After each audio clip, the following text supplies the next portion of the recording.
saya ini untuk menguji klaim.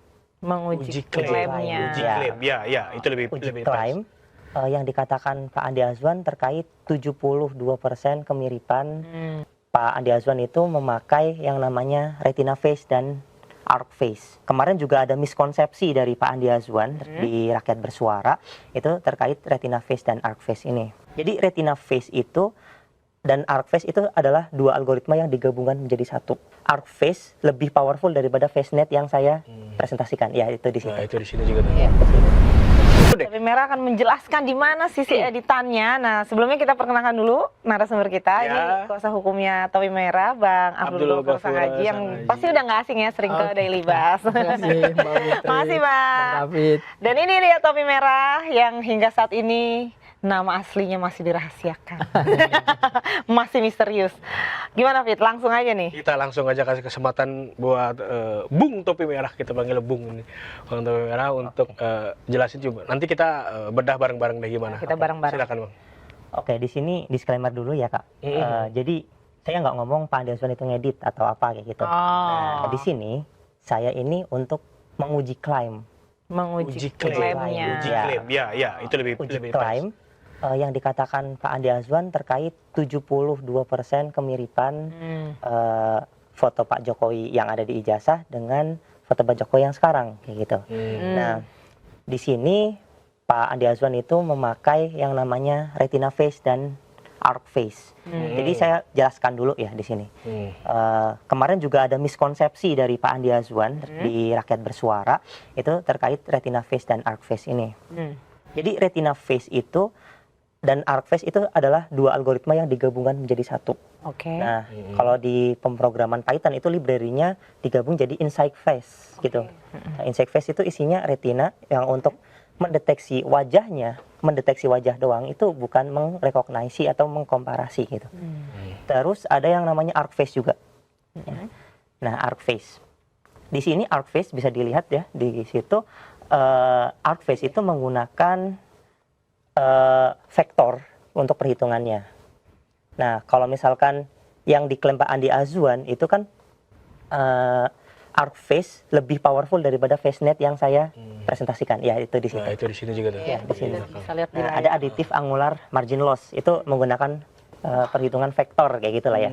Nah, ini takutnya kalau secara teknis kan jadi makin pusing ya. Ada rumus-rumus gitu Ketemu ya. lagi tuh begini-begini tuh ya. Nah, Ini lewat bahasa yang logaritma, lebih gitu. Aduh, simpel apalagi. kali ya. Kita nggak paham. Ya, nah kalau FaceNet itu lebih ke triplet loss kayak gitu. Triplet loss itu yang loss yang ini. itu angkor positif negatif. Yang hijau itu. Ya, angkor itu gambarnya. Banyak data-datanya. Nah, untuk konsepnya sendiri arc face itu better atau lebih baik digunakan ketika mendeteksi banyak gambar dalam satu frame. Jadi untuk mengidentifikasi gitu. Sementara FaceNet itu lebih ke verifikasi. Jadi 1:1 gitu. Satu ya. Bukan langsung banyak kayak gitu. Nah, di sini bisa dilihat untuk algoritmanya. Mungkin bisa digeser lagi untuk yang foto klaimnya Pak Andi Azwan ya, yang ada di Rakyat Bersuara. Coba bisa di Foto klaimnya Pak Andi Azwan coba ditampilkan, mau dianalisis juga. artinya kalau arc face tuh cocoknya buat ini ya, buat kayak foto Fitri di CCTV banyakan. Ya, misalkan kita berempat di foto. Banyakan. Nah, kayak gini nih banyakan. Ya, nah ini kayak gini. Nah, bisa dilihat di sini untuk mendeteksi banyak wajahnya itu menggunakan retina face. Nah, untuk mengkomparasikannya itu menggunakan arc face gitu. Jadi di sini terlihat seolah-olah fotonya Pak Jokowi itu mirip dengan foto Pak Jokowi yang sekarang dan Klaimnya ya. Klaimnya kayak gitu.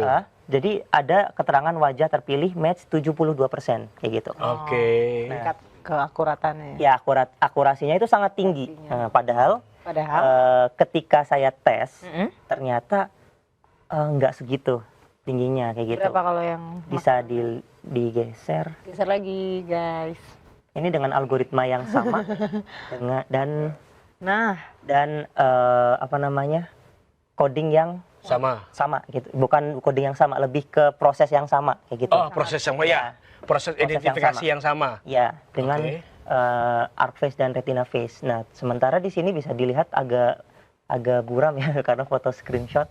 Nah, di sini itu hanya 35%. Oh, akurasinya 35% sama. tadi katanya 72. Kalau misalkan kita bilang sama atau tidak, ini kan lebih ke similar ya. Similar itu kemiripan. Berarti 35% mirip dari 35% mirip. Katanya 35%. 35%. Sedangkan klaim dari Bang Andi Azwan 72% itu mirip.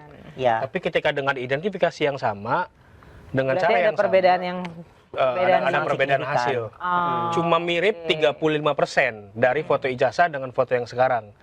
Kalau nilai 35% banding 75% atau 72%, Nah, itu 35% artinya mirip kecil atau atau kecil jadi artinya tidak memenuhi syarat untuk disebut mirip dong. ya, kemiripan itu kita kan berdasarkan threshold ya.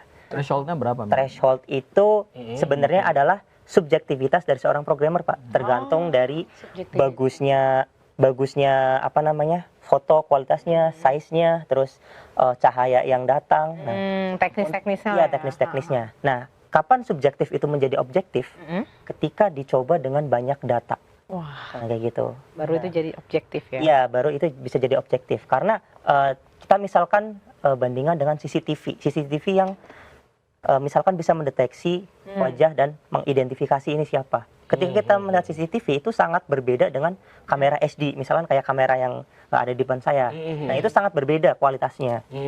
Detail struktur dari mata, dari hidung, dari mulut itu kan sangat pudar ya kalau misalnya di CCTV. Nah, makanya biasanya thresholdnya itu rendah kalau untuk CCTV dan terutama gambar-gambar yang ada di internet kayak gitu. Oh, tergantung dari kameranya. Ya fotonya, kualitas fotonya. Nah, ini thresholdnya saja sudah 50% itu sangat rendah. Itu aja belum bisa bypass, belum bisa melewatin threshold itu. Artinya bisa dikatakan sangat rendah kayak gitu. Ini kalau kita lihat kayak Topi Merah ini ahli banget ya. Emang latar belakang pendidikannya apa nih kalau boleh Nah, tahu? kebetulan saya dulu pernah kuliah Hah? di Universitas Diponegoro. Undi. Ya, Ambil. tapi computer engineering. Tapi Oh. saya tidak menyelesaikan kuliah itu. Oh, tidak menyelesaikan Ya. tapi keahliannya Nah, ada untuk ya? keahlian sendiri dulu saya pernah menjuarai karya inventor, karya ilmiah untuk apa namanya pembuatan software terkait pendeteksi gambar pornografi gitu. Oh. Untuk keamanan anak-anak di dalam komputer. Ketika anak-anak membuka gambar-gambar itu, terblokir kayak gitu. Oh, kalau ngelihat ada beberapa indikator itu terbuka, misalkan pakaian terbuka pornografi langsung Ya, tutup. langsung gitu. ketutup. Ya, Ada jadi aplikasi itu ya. Jadi saya membaca data gambar yang masuk ke dalam komputer itu. Terus kita filter ketika ada yang indikasi ke arah pornografi. Nah, deteksinya juga sama, mirip-mirip seperti ini. Oke. Deteksi tepi Dan itu juaranya di Thailand. Di Thailand. Oh, oke. Nah, Gak sempet baca? Dengerin aja. Klik icon text to speech di okezone.com.